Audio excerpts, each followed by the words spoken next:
about to show you the most expensive work of art gaming PC that I've ever reviewed. If any of you PC gamers thought any of my most recent gaming PCs were impressive, you haven't seen nothing yet. Is it only beautiful, or is it actually a gaming masterpiece? Well, in this 100% honest and unbiased review, I'm going to share with you everything that you need to know about the latest maxed out 14th gen Origin PC Genesis.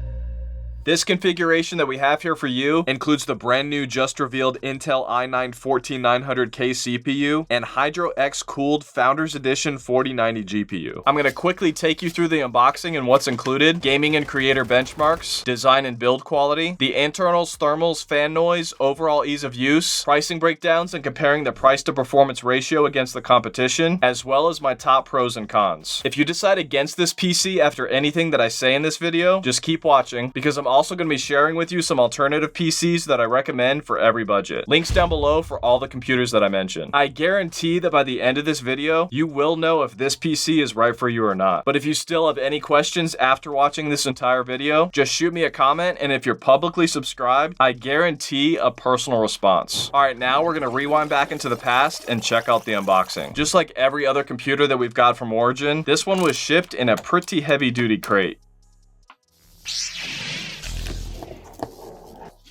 First thing you'll find in the box is an enormous mouse pad, and then a little thank you card.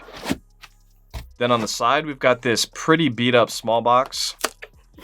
In here, we've got a massive amount of PCIe cables, pretty intense Wi-Fi antenna. That is pretty futuristic looking. Hope it's actually fast. An Intel CPU socket protector cover, a massive power cable. Oh wow, that's a 14 gauge. That is super thick. Looks like we've got some paraphernalia, or it could be used for liquid cooling. Then we've got a female ATX 24 connector, a very thorough user manual for the GPU water block, extra brackets, another user manual for our 4000D airflow case, a quick installation guide, cute little stickers, a crap ton of screws and brackets and other hardware, and then some locks for our M.2 SSDs for quicker removal.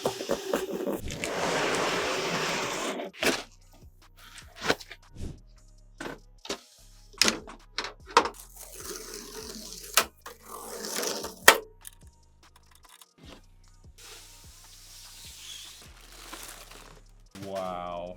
That looks really cool. So this thin little thing right here is actually our 4090 graphics card. And because it has such advanced cooling, it doesn't need any of that extra bulk that traditional 4090s have. Now, before we get into the performance of this PC, let's talk about design and functionality. As of right now, this is the most appealing PC that I've ever reviewed on this channel. It's most definitely my favorite when it comes to looks. This case is Corsair's 5000D case, which is similar to their 4000D case that you may have seen in our i7-400 review. Both the front and the top grille both pop out to allow you to clean off your magnetic dust filters. To access the internals, you just need to loosen these back two screws and pop off the side glass panel. This is where all the magic is. Absolutely breathtaking lighting effects throughout every inch of this chassis. What's really impressive though is how well this has been designed for ultimate cooling. These front 3 fans are intakes, the other 7 are exhaust. The majority of the cooling is handled by this Hydro X soft tubing system. XL8 clear blue coolant from this XD5 RGB Elite pump reservoir travels down through this tube into our first XR5 360mm radiator, where it gets cooled with the help of these 3 exhaust fans. The liquid then continues its journey up this long tube into this section right here where it collects the heat from the GPU. This part right here is fascinating. Believe it or not, this is a Founders Edition 4090, which is identical in size and design to my Founders Edition 4080. The majority of this giant GPU is heat sinks and fans. What's left when you remove all of that is a much smaller graphics card PCB. This is what's joined with our XG7 GPU water block, which also has some really cool lighting effects underneath. After this liquid collects heat from this very slimmed down GPU, it travels up through another tube into our XC7 RGB Elite LCD CPU water block, where it then collects the heat from our new 14900K processor, and then all of that gets transferred up through this last tube and meets our second XR5 360mm radiator, where the heat finally ends its journey and gets blown out the top top with these three 120mm fans. Next to the CPU, on this MSI MPG Z790 Edge Wi-Fi motherboard, we've got two sticks of 7200 MHz, 16 GB DDR5 XMP Corsair Dominator Titanium RAM for a total of 32 GB. Underneath the CPU is our completely toolless M.2 shield for our SSD. This allows for quick removal with just a latch and an M.2 easy clip. This one included in our build is a Samsung 990 Pro, and we're going to show you the speeds that we got for that here in a sec. And now, because this new slimmed down GPU takes up such little space on our motherboard, we've also got easy access to 4 more SSD slots underneath our GPU for a total of 5 SSD slots. Then in the midst of that, we've also got access to 2 more PCIe slots for any expansion cards that you might want to add. And then underneath this heatsink plate, we've got our Wi-Fi 6E module. Then swinging around to the back, you can see that the PC that we got was shipped with this UV printed back panel, which I find highly unnecessary and not worth the $60. I guess it could be worth it for those of you that want a custom print of your girlfriend. Behind that back panel, we've got a door. Swinging that open reveals yet even more storage with 3 more 2.5-inch SSD bays. And then finally, in the bottom right corner, our super powerful modular 1200 watt Corsair RM1200X Shift 80 plus gold power supply. Finally, a PSU that moved the connections to the side, where we can actually see what we're plugging into, instead of on the back where we can't see anything, forcing us to disconnect the entire PSU just to see what we're working with. The only thing that I don't like about this case, and cases similar to it, is this tinted glass on the front. Why put so much effort into making it look so nice and bright and shiny, only to dim it by tinting it? If they want it darker, just let them turn down the RGB. For the ports on the top, we've got a reset button, headphone microphone combo jack, 1 USB 3.1 Type-C, and 2 USB 3.0 Type-A's. On the back, an HDMI and DisplayPort directly connected to your motherboard in case anything goes wrong with your GPU. Clear CMOS and flash BIOS buttons. 8 USB-A's, 4 of them with super fast speeds of 10 gigabits per second. 2 USB-C's, 1 of them with an ultra fast speed of 20 gigabits per second. A 2.5G Ethernet port, your connectors for that fancy sci-fi Wi-Fi antenna, and your audio ports. Then on the back of our 4090 GPU, 1 HDMI and 3 display ports. For the software, which you'll be using to control everything, is Corsair's IQ app. This Murals tab gives you some custom lighting animation options. And in this workspace area, you can arrange your RGB components based on their location. The dashboard gives you a plethora of useful information and real-time stats like temperatures and CPU and GPU usage percentages. Clicking on Home brings you to a screen that reveals all of your IQ-linked RGB components, and clicking on each of them gives you a bunch more settings to fine-tune manually. Under this Cooling tab, you can apply different cooling presets for each of your fans based on your situation. Quiet for less fan noise in exchange for more heat. Balanced is kind of more in the middle. And then Xtreme for louder fans in exchange for cooler temperatures and better chance for increased performance. And then the coolest part that I absolutely love about this PC are these LCD screen customizations for the water block. We've got a bunch of different options for displaying which temperatures from whatever components that you want. And then if you absolutely want to go crazy, you can even put any animated GIF on the display that you want. And for those of you that want to do any overclocking and fine-tune all of your motherboard settings manually, there's an even more insane amount of things that you can customize in the BIOS as well if you're one of those more advanced PC enthusiasts. When it came to the fan noise, these were my results after testing each of the main fan profiles. In quiet and idle mode, it was about 41 decibels.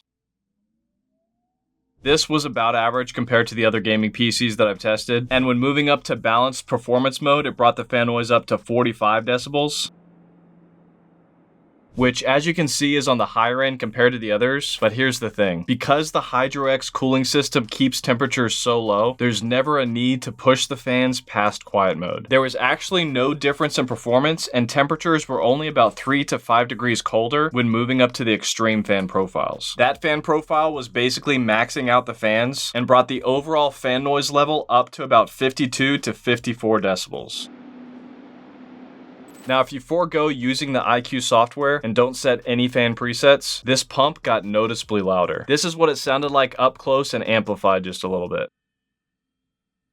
Now for the thermals, in our thermal imaging time-lapse from the moment the computer is turned on to when it was fully engaged in gaming, you can see that not surprisingly, heat does not build up on the glass panel like it did with my other gaming PCs. Then removing the glass panel reveals just a little bit more of what's going on inside here. A pretty even distribution of heat throughout, and overall reveals a pretty successful removal of heat. The majority of my testing was spent in actual gameplay though, and these were our CPU temps for several different games at 1080p. Nothing groundbreaking here, with it hitting pretty much average temperatures compared to the last similar spec PCs. And after averaging the temps from all those games and putting them up against the rest, you can see that it basically can't get any more average than that, with it right smack dab in the middle of the pack. This PC honestly doesn't have much of an advantage when it comes to the CPU because most top tier PCs have liquid cooling for their CPUs. The GPU temperatures though are a completely different story. These were our overall average CPU and GPU temperatures at 4K gaming. I organized this chart by the GPU because high resolution gaming puts more pressure on the GPU and not so much on the CPU. This was by far the coolest GPU that I've ever tested. You can see that it even beat out all the PCs with less powerful GPUs that don't even typically generate as much heat. This is a testament to how much of a difference liquid cooling your GPU makes. And it takes up way less space than a typical Founders Edition 4090 GPU. And this chart shows how well it did with each individual game, getting as low as 45 degrees average on Forza Horizon 4 at maximum graphics settings. That's pretty impressive. Performance and gaming benchmarks. And up next, the most important part of this review, the price to performance ratios. For Cinebench R23, which simulates its 3D rendering power, we got a multi-core score of 34,393 and a single core score of 2,266. A little disappointed with the score as it is on the lower end compared to most i9s with 4090s. And another very helpful test for you 3D renderers is the V-Ray benchmark. And these were our CUDA, RTX, and overall V-Ray performance scores. You can see that next to the others, it was one of the best, almost tying the Lenovo Legion 7i Gen 8 in third place. For the V-Ray performance score, which like the Cinebench R23 test is another CPU-based rendering score, I was pretty underwhelmed with what it did here compared to the others. For those of you who use Blender, we got a GPU score of 13,491 and a CPU score of 489. You can see here for the charts for the GPU that it actually topped the chart at number 1. GPU rendering tests demonstrate how well a PC handles real-time and viewport rendering, while CPU rendering tests demonstrate how fast it handles the more advanced realistic rendering that takes a lot longer to calculate. And the last set of benchmarks geared to creatives before we get into gaming are the Puget Benchmarks. For the editing software DaVinci Resolve, we got a score of 3,510, which is by far the best score that we've ever seen on this channel. Adobe Premiere 1171, also another leap ahead from everything else that we've ever tested. Adobe Photoshop 1657, third place next to the Corsair Vengeance beasts, and Adobe After Effects 1462, in which it came in fourth place. For the Samsung 990 Pro SSD, the main drive that the operating system and everything else was installed on, we got speeds of about 7,100 megabytes per second read and almost 6,800 megabytes per second write. About average on the read speeds compared to most, but this was one of the best write speeds that I've ever seen. For 3D Mark, which is a great benchmark used to predict a computer's overall gameability, we got an overall score of 33,739, a graphics score of 37,088, and a CPU score of 22,319. This was the highest overall score that I've ever seen for 3D Mark by about 500 points. That's pretty impressive. Actual gaming benchmarks are probably what you guys care the most about though. And these were our average FPS results that we got for several games at their highest preset settings at 1080p. This also shows how it compares with a few of the other recent PCs that we've tested in this category. And then averaging those FPS from all those games, we get an even better overall perspective on how this machine compares with almost 30 of the last gaming PCs that I've reviewed. This shows it to be one of the best, with a similar spec Corsair Vengeance i8100 and the CLX Raw on top. When stepping it up to 1440p gaming, it actually moves up the chart a little bit, and we see it tied for first place with the i8100, and then it took the lead by far when it came to 4K gaming, with the highest average FPS out of all the gaming PCs that I've ever tested. The Alienware Aurora R16 that we recently tested was not far behind though, and as of right now is way less expensive than this PC. But see below for my links in the description for updated pricing on all of these. Okay, so this is how everything ranks when comparing raw performance, but let's check out what changes when we factor in the pricing. Right now, at the time of this recording, make sure you're seated for this part, this PC costs $5,500. If this is understandably over your budget, then stay tuned for my recommendations for every budget coming up. I'm gonna be honest, this is pretty cool, but $5,500 is pretty steep, even for a completely custom loop Hydra X liquid cooling system. The non-custom pre-built PCs that I've tested are understandably way less expensive. The HP Omen 45L that we've also reviewed is actually about $2,300 less and performed pretty well. The Alienware Aurora R16 that was almost just as fast as this Origin Genesis is also way less expensive at $2,000 cheaper. The Corsair Vengeance i7-400 about $1,700 less. And if you just want to follow the crowd, the Corsair Vengeance i7-400 has been by far the most purchased pre-built PC that I've seen come through affiliate links on this channel. The Skytech Eclipse, also $1,700 less than this PC, and the Legion Tower 7i Gen 8, as of this recording, is by far the best deal for any computer that I've ever seen with an i9 and 4090. It was also one of the fastest in our benchmarks. That one, $2,700 less expensive than this one. And then my previous favorite PC, if money didn't matter, the decked out Corsair Vengeance i8-100 at $4,300. And this leads me to the most important part of this review, the price to performance ratios. At 1080p, as we expected, this PC has the highest price to performance ratio out of all the gaming PCs that I've ever tested. At 1440p, surprisingly not the worst price to performance ratio, but almost. And then when moving up to 4K, because it performed so well, it was actually the third worst ratio as opposed to the absolute worst. That Lenovo Legion 7i Gen 8 is an absolute insane deal right now. But double check that link below to see if it's actually still in stock, because it is known to go in and out of stock pretty frequently. That last review that we did of the Alienware Aurora R16, the version with an i7 and 4080 also had an incredible price to performance ratio. So that one's a good option if you don't mind proprietary parts. If this super expensive Origin PC Genesis has been unconvincing for you in this review, or it's just way out of your budget, these are my recommendations for every budget. I'll also have continuously updated links in the comments and description for all of them. For under $2,500, I would go with this i7 480 version of the CyberPowerPC Gamer Supreme for just over $2,300. Although I prefer the Corsair version, this one is a good option if you can't afford Corsairs. Basically the same specs as the less expensive version of this i7 400 that we tested, but quite a bit cheaper. In my experience though, CyberPowerPCs do tend to get a little hotter than most, so just keep that in mind. If $2,300 is still too much, for those with a budget under $2,000, the Skytech Azure 2 that I recently reviewed is what I recommend. For around $1,500, I would go with the new CyberPowerPC Gamer Supreme with a 13th Gen i7 and 4060 Ti. Closer to $1,000, and I'd get its little brother, the CyberPowerPC Gamer Xtreme with a 13th Gen i5 and 4060 GPU. For under $1,000 at only $800, I recommend the Victus by HP with a new 13th Gen i5, and then make sure to select at least a 1660 Super GPU before checkout. This is the bare minimum that I would recommend for semi-decent gaming though. That is not a PC for people that like to crank up graphics settings if you want a decent frame rate and responsiveness. If you're coming from a console like PS5 or the Xbox Series X and you want the graphics to at least match that, then you're going to want to select the 4060 GPU option before checkout. I've also done quite a few monitor reviews lately, so make sure to subscribe and check those out. Or if you just want to save some time and take my word for it, my absolute favorite so far was the Corsair Xeneon Flex OLED, which is a massive 45-inch ultra wide that you can use flat or bend it for a very steep 800R curve. That one is $1,500 though. My second favorite, which actually has the best picture, was the slightly smaller Alienware AW3423 DWF 34-inch curved OLED gaming monitor at $900. A budget closer to $400, I'd go with the Samsung Odyssey G5 ultra wide curved. If you just want something decent to get by, then the Samsung Odyssey G5 1C 32-inch for only $250 is what I would get. Pros and cons. The biggest con for this PC is by far that price to performance ratio, the worst that I've ever seen. If you're looking for the highest value for your money, you might want to look elsewhere because this ain't it. My overall top pros for this computer, number one are those GPU temps. The most important and most expensive component in your PC to keep cool is your GPU, and this PC does a fantastic job at doing that, with the lowest GPU temperatures that I've ever seen. And if you don't mind a little noise and use the Xtreme fan profile, you can even get 3 to 5 degrees lower than this. Keeping your GPU too hot for too long will shorten its overall lifespan, so a PC like this one that can significantly reduce its temperatures is a valuable thing to have. Number two is the 4K gaming performance. Because the temperatures were so low on this GPU, it never even got close to throttling limits. And this 4090 was able to be pushed pretty hard and render those games at max settings faster than any other PC that I've ever reviewed. And number three is design. This PC is an absolute work of art and looks much more high-end and a lot cooler than anything else that's ever come through this studio. It's definitely my personal favorite so far if I had unlimited money. Overall, I'd say for most PC gamers with average budgets, this is not for you. This is for the wealthy minority that doesn't want to figure out what parts to get and where to get them and build it themselves, wants the very best in performance, wants the lowest temperatures, and also sees this as a work of art that they want to show off to their friends. If you want this exact version that I have here, then click on my link below. You can select the UV printing if you want, but honestly, you're never going to see that on the back. 14900K CPU, MSI MPG Edge motherboard, Corsair Dominator Titanium RAM. Right now, as of this recording, 7200 megahertz that I have in this one is not available. Hydro X LCD soft tubing, blue and clear. QX120 fans, Hydro X 4090, 1TB Samsung 990 Pro, and RM1200X power supply. Now, if you do decide to get this PC or any of the others that I mentioned, then please remember to use my affiliate links in the comments and description below, as I get a small commission at no cost to you for every single purchase made. And it's actually a major factor in keeping this channel going and getting better and better for you. I'd also like to personally thank all of my members for their monthly support of this channel. Also, make sure to like, comment, and subscribe with notifications turned on to stay up to date with all of my latest tech and gaming PCs. Thanks for watching, guys. I love you guys. God bless.